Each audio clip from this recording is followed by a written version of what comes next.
A coronavirus outbreak hit a nursing home in Florence. 9 residents have died from the virus, and more cases have been reported among more than 100 staff and residents. WAAY 31's Brecken Terry spoke with a mother whose son is in that facility and became infected with coronavirus. Brecken. I spoke with Doris Creasy. She told me that her son Bradley has lived at El Reposo for 28 years, and she said she knows that staff members at that facility are doing everything they can to protect residents.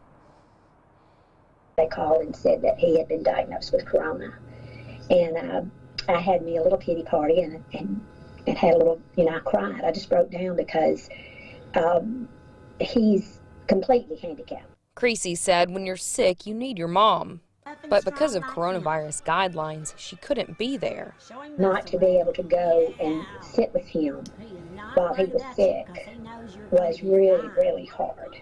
Creasy said El Reposo hasn't been allowing full-on visits inside. She said the staff have done a great job of updating families. I think that they have done every single thing they could do, and they followed all the CDC guidelines. And they did all that they could do. I have no problem whatsoever with where he is and how they've cared for him. Creasy said here at El Reposo, everyone is like family, and losing 9 residents to the virus not only impacts the families, but employees too. I know that that's how they feel. I've seen it with my own eyes, how much they love and care for these residents.